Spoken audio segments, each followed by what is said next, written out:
আসসালামু আলাইকুম। এইচএস 24 এবং 25 ব্যাচ তো তোমাদের বহুল প্রতীক্ষিত গুচ্ছ ভর্তি পরীক্ষা কিন্তু শেষ হয়ে গেছে।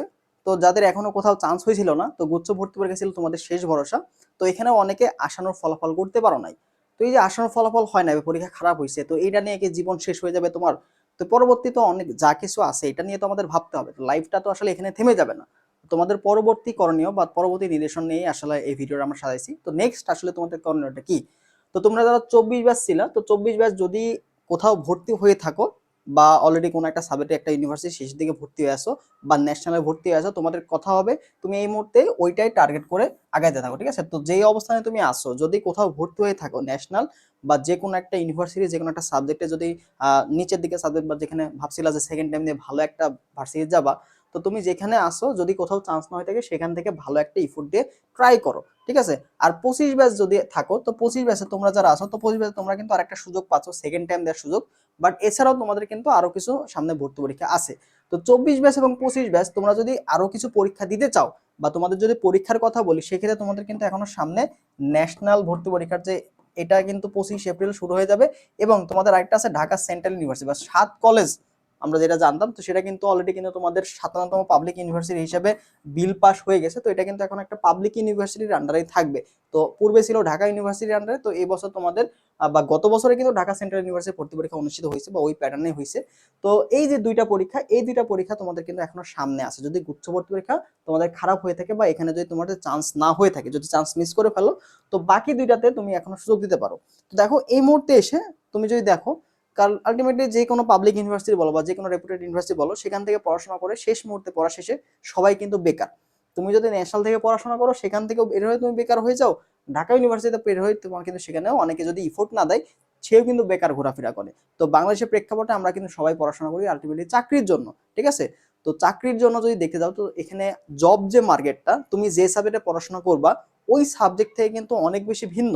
যদি অনেকে সাবজেক্ট রিলেটেড যে জবগুলো আছে সেগুলো কিন্তু খুবই সংকীর্ণ। ঠিক আছে? তো বেশ কিছু সাবজেক্ট বাদে যে অন্যান্য যে সাবজেক্টগুলো আছে সেখানে কিন্তু দেখা যায় যে সাবজেক্ট রিলেটেড তোমাদের জব কিন্তু এখানে পাওয়া যায় না। তো আলটিমেটলি তুমি যে ভালো ইউনিভার্সিটি পড়ে যে ভালো একটা জব সিকিউর করতে পারবে এরকম কিন্তু নিশ্চয়তা নাই। ঠিক আছে? তো যেহেতু জবের জন্য আমরা পড়াশোনা করি, তো তুমি কিন্তু চাইলে ন্যাশনাল বা ঢাকা সেন্ট্রাল ইউনিভার্সিটি কলেজগুলো আছে বা ভার্সিটিগুলো, যাই বলো ন্যাশনাল ইউনিভার্সিটির আন্ডারে, তো এখান থেকে তুমি কিন্তু অনার্স মাস্টার্স করতে পারবা। ঠিক আছে? তো বিএসসি অনার্স তুমি এখানে করতে পারবা।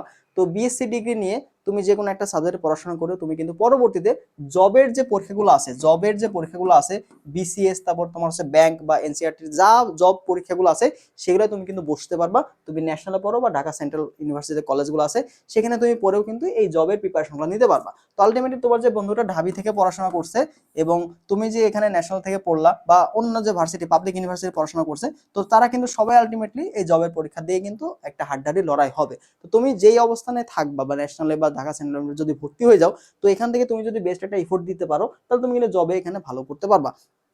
তো আলটিমেটলি দেখলাম যে ইন দট অফ ডে তোমার 4 বছর পরে তোমার যে বন্ধুরা পাবলিকে ছিল বা তুমি যদি ন্যাশনালে পড়াশোনা করো, সবাই কিন্তু এই জায়গাতে এসে লড়াই করবা। ঠিক আছে? তো এই যে তোমার 4 বছর গেল, এই 4 বছরে তুমি যদি ভালো কিছু স্কিল ডেভেলপ করতে পারো বা তোমার যদি জবের প্রিপারেশনটা যদি ভালো হয়ে থাকে, তো তুমি কিন্তু এখানে এসে খুব সহজে টক্কর দিতে পারবা। ঠিক আছে? তো এই 4 বছর তোমার যদি গুচ্ছে কোথাও চান্স না হয় বা তোমার যদি পাবলিকে সিট না আসে, তুমি চেষ্টা করো একটা ন্যাশনাল ইউনিভার্সিটি তোমার কাছাকাছি কোনো একটা কলেজে পড়াশোনা করে বা ভালো একটা কলেজে তুমি ভর্তি হয়ে সেখান থেকে তুমি আগামী 4 বছরে তোমার কাজ হবে স্কিল ডেভেলপ করা। ঠিক আছে? স্কিল ডেভেলপ করা 1 নম্বর পয়েন্ট, এবং 2 নম্বর পয়েন্ট হচ্ছে তুমি জব প্রিপারেশন নিবা। তোমার যে টার্গেটেড জব যেটা ছিল, তুমি যদি পাবলিক ইউনিভার্সিটি ভর্তি হইতা, সেখান থেকে তোমার জবে সুইচ করার যে অপশনটা ছিল বা তুমি যেই জবের দিকে তোমার প্যাশনেট থাকলা, সেই জবের দিকে তুমি হচ্ছে সুইচ করার চেষ্টা করো বা প্রিপারেশনের দিকে চেষ্টা করো। যদি তোমার টার্গেট থাকে বিসিএস, তাহলে তুমি অবশ্যই বিসিএস প্রস্তুতি প্রথম থেকে শুরু করে দিবা। ঠিক আছে? তো এইটা তুমি যদি করতে পারো তাহলে কিন্তু অবশ্যই ভালো হয়, কারণ অবস্থান তোমার যেটাই হোক, তুমি যদি ওখান থেকে পরিশ্রম করো, ইফোর্ট দাও, তাহলে তুমি কিন্তু ভালো কিছু করতে পারো। হয়তো দেখো পাবলিকে পড়লে তুমি একটা নেটওয়ার্কিং পাবা, একটা কমিউনিকেশনের একটা প্ল্যাটফর্ম পাবা, যেটা আসলে ন্যাশনাল বা পড়ে তুমি কিন্তু পাবা না। ঠিক আছে? তো এই জিনিসটাই আসলে পার্থক্য। বাদ বাকি তুমি যদি নিজের প্রচেষ্টায় আগাতে চাও বা নিজের প্রচেষ্টায় যদি তুমি আগাতে পারো, তাহলে তুমি কিন্তু ন্যাশনাল ইউনিভার্সিটি যদি ভর্তি থাকো বা একটা কলেজে ভর্তি থেকে তুমি কিন্তু ভালো করতে পারবা। তো এই বিষয়টা মাথায় রাখো। ঠিক আছে? তো তুমি এখানে 4 বছর যদি স্কিল ডেভেলপ করো বা কিছু কাছাকাছি তুমি কোনো একটা কাজ করো, কাজ করে কিছু টাকা আর্ন করতে পারো, তো এই বিষয়গুলোতে বা একটা ছোটখাটো ব্যবসা করতে পারো, তো সেখান থেকেও তুমি কিন্তু একটা ভালো অপরচুনিটি কিন্তু পাচ্ছ। ঠিক আছে, তো এই বিষয়গুলো আসলে ভেঙে না পড়ে এখানে আমাদের কিন্তু অনেকের হতাশার মধ্যে তুমি আসো, আসলে চান্স পাওয়ার ক্ষেত্রে তুমি অনেক লড়াই করছো, একটা লম্বা সময় ধরে প্রস্তুতি নিচ্ছ, তো এই যে লম্বা সময় ধরে প্রস্তুতি, একটা ধৈর্য ধরে তুমি আগাইছো, এই বিষয়টা থেকে তোমার কিন্তু অনেক কিছু শিক্ষা অর্জন করা উচিত। দেখো অ্যাডমিশন দিছো, চান্স পাওয়াটা যে বড় সফলতা তা কিন্তু না, তুমি যে এখানে অনেক কিছু শিখলা, তোমার আশপাশের পরিবেশটা, এই যে ধৈর্য নেওয়ার, ওই যে এই যে মানসিক একটা প্রেশারের মধ্যে থাকে তুমি কিভাবে প্রস্তুতি নিচ্ছ, কোনো কিছু জন্য আগায় যাচ্ছ, তো এই যে শিক্ষাগুলো এগুলো তোমার কিন্তু বাস্তব জীবনে প্রয়োগ করা শিখতে হবে। ঠিক আছে, তো আমাদের অ্যাডমিশন সিজনটা কিন্তু আমাদের একটা বড় শিক্ষা দিয়ে দেয়। ঠিক আছে, বড় একটা শিক্ষা তুমি এখানে পেয়ে যাবা। তোমার আশপাশের মানুষগুলা তোমার সম্পর্কে আসলে কি ভাবে, তোমার বন্ধুরা, তোমার আত্মীয় স্বজন গুলা তোমার সম্পর্কে কি ভাবে, এইটার বিষয় নিয়ে তুমি সম্পূর্ণ একটা ধারণা ক্লিয়ার পেয়ে যাবা যে আসলেই তোমার অবস্থানটা কোথায় থাকে। তো এই বিষয়গুলো তুমি মাথায় রেখে তোমার আগামী 4 বছরে তোমার কিছু ভালো অবস্থানে গিয়ে তুমি কিন্তু তাদের মুখ বন্ধ করে দিতে পারবা। ঠিক আছে, এই তো আগামী 1 বছর হয়তো তোমার একটা পাবলিক ইউনিভার্সিটি তোমাকে জিজ্ঞেস করবে কোথায় চান্স হলো, কোথায় চান্স হলো, বাদ বাকি পরবর্তী 4 বছরে তোমাকে জিজ্ঞেস করবে তুমি কোথায় চাকরি করতেছো বা এখন কি করতেছো। তো হয়তো হয়তো তুমি এখনো পাবলিকে চান্স পাও নাই, তো আগামীতে তোমার কি করতেছো বা কোথায় কি করছে, কত টাকা ইনকাম করতেছো, তো এই যে প্রশ্নটা, এই প্রশ্নটার উত্তর যেন তুমি দিতে পারো ভালো অবস্থানে থেকে, এটার দিকে কাজ করো। ঠিক আছে, তো হতাশ অবশ্যই থাকবা, কয়দিনের মধ্যে তোমার হতাশা কেটেও যাবে।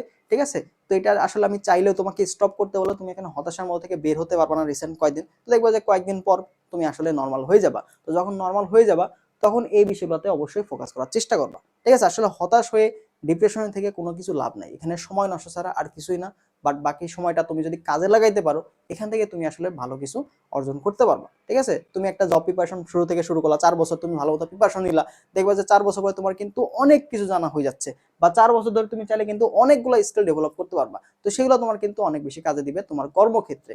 ঠিক আছে, তো অবশ্যই বসে না থেকে, ডিপ্রেশনে না থেকে তুমি সামনের সময়গুলোতে কাজে লাগাতে পারো। ঠিক আছে, তো যেহেতু ন্যাশনাল পরীক্ষা খুবই অল্প দিনের মধ্যে হয়ে যাবে, তো এটার প্রস্তুতি তুমি নিতে থাকো। এছাড়া তুমি ঢাকা সেন্ট্রাল ইউনিভার্সিটি যদি ঢাকায় থাকে যাও, ঢাকায় থাকা তো অপরচুনিটি অনেক একটা ভালো একটা, অবশ্যই বেটার। তো ঢাকায় যারা থাকতে চাও তারা চাইলে ঢাকা সেন্ট্রাল ইউনিভার্সিটির প্রস্তুতি তোমরা নিতে পারো। তো আমাদের চ্যানেলটাতে আমরা চেষ্টা করবো পরবর্তী যে ভার্সিটি পরীক্ষাগুলো আছে বা আমাদের ন্যাশনাল এবং আমাদের যে ঢাকা সেন্ট্রাল ইউনিভার্সিটির পরীক্ষাটা আছে, তো সেটা নিয়ে আমরা তোমাদের এখানে পর্যাপ্ত গাইডলাইন, সাজেশন এগুলো আমরা দেওয়ার চেষ্টা করব। তো যারা এখন আমাদের চ্যানেলটা সাবস্ক্রাইব করে নেয় বা আসো, তারা না গিয়ে চ্যানেলটাতে এখনো থাকো, আশা করা যায় সামনের সময়গুলোতে তোমাদের যতটুকু লাগবে আমরা এখানে হেল্প করার চেষ্টা করবো। ঠিক আছে, তো হতাশ না হয়ে সামনের যে দিনগুলো কিভাবে ভালো করা যায় সেই বিষয়ে ফোকাস করো, ইনশাল্লাহ ভালো কিছু হবে। তো ভালো থাকো সবাই, আল্লাহ হাফিজ।